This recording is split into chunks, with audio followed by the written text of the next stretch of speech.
So let's just jump right in. What if the universe isn't just vast and complicated, but fundamentally completely unknowable? In this explainer, we're going to dive deep into a philosophical argument that honestly shakes the very foundation of what we think we know. Okay, so look at this. You see a world just teeming with life, right? But its foundation, the giant it's all inside of, seems totally unaware. There's this massive disconnect here. And then, here's a king, supposed to be the symbol of ultimate control, and he is just getting swallowed up by chaos. He's not in charge of anything. And then we see these wide, haunting eyes of a child, just a silent witness to a world that makes no sense. You know, all of these images, they just have this feeling of being adrift, of the ground crumbling beneath your feet. So the big question is, why? Why does that feeling hit so close to home for us? Well, the source material we're looking at today suggests this isn't just some artistic vibe. No, this unease is actually a reflection of a deep, fundamental problem with reality itself. All right, so here's how we're going to break this all down. First, we'll look at how this art really is a portrait of chaos. Then we'll get into the big idea, the infinite puzzle. After that, we'll talk about what happens when you don't have a first cause, an origin point. And finally, we'll look at the very real human cost of all this uncertainty.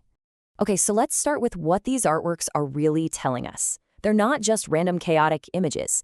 Think of them as a visual for a world that's, well, lost its anchor, philosophically speaking.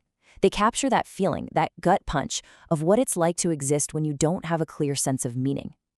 And that feeling brings us right to the heart of the argument. It's what our source material calls the infinite puzzle. And honestly, it puts a pretty stark choice in front of us about the nature of our universe. Okay, so look at this. It really frames the whole problem perfectly. On one side, you've got a determined universe. Yeah, it's huge, it's complex, but at the end of the day, it's finite. It has rules, fixed points, a beginning, an end. And that means, in theory, we could eventually figure it all out. But then you have the other side, an undetermined universe. This one is infinite. Infinite possibilities. There are no fixed points, no ultimate bottom to dig down to. And if that's the universe we live in, well, the argument is that true knowledge just isn't possible. And this is the author's really radical idea. It's all or nothing. The universe can either be known in its entirety or not at all. Think about it. If you can't know everything, how can you be truly certain about anything? Because you just never know when some new piece of information from that infinite unknown is going to pop up and completely change everything you thought was true. And here's the killer analogy. You know, all our scientific progress, our laws of physics, it feels like we're solving this grand cosmic puzzle, right? But what if that puzzle has an infinite number of pieces? Well, then all the pieces we've managed to fit together, they become, in the grand scheme of things, totally irrelevant. It's just an illusion of progress. We're not actually getting any closer to seeing the full picture.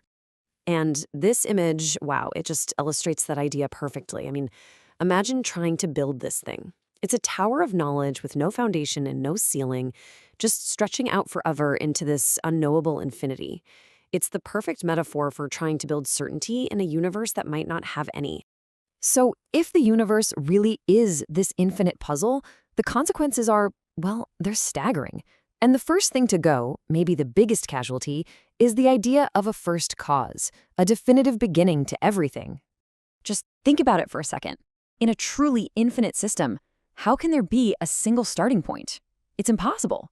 Whether you call it the Big Bang, or God, or just the source, the idea of a starting line just gets erased. There's always something that came before. And this image, it just captures that feeling perfectly. You have this giant, this massive potential source of order and creation, and he's just there. He's not guiding anything, not creating, not controlling the world that's literally teeming inside of him. He's a source that is totally absent, a cause without an effect. And the author is really clear here. This isn't just a problem for religion. No. Even if you imagine there is some hidden source out there that intentionally made the universe unknowable to us, from our point of view, down here, nothing changes. We are still left with these tiny, fragmented pieces of a puzzle we can never, ever complete. Okay, so here's where it gets really interesting. This whole abstract philosophical idea, it's not just a thought experiment. It has a real, tangible, and deeply human cost. And that's the emotional fallout. When you take away the possibility of ultimate truth, when you remove a guiding purpose, you're left facing what the author calls the deepest states of nonsense. And you can just feel it right here in this image. This is pure anguish. The swirling, chaotic sky, that figure just bent over in total despair, it's the perfect visual for a mind that's lost in a world with no answers, no solid ground to stand on. It's the agony of meaninglessness. The source text calls this the human cost. Because without an ultimate truth, suddenly all our values are up for grabs. This can lead straight into what the author calls those deepest states of nonsense, which, it often looks a lot like nihilism, the feeling that nothing really matters. And on an intellectual level, it creates this dizzying spiral, which is this idea of endless reductionism. Think about it like this. We know about atoms. Okay, but what are atoms made of? Quarks, right. And what are quarks made of? We don't know. In an infinite universe, that chain of what's inside that, it just goes on forever.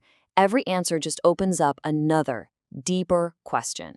There is no final answer. There's no bedrock.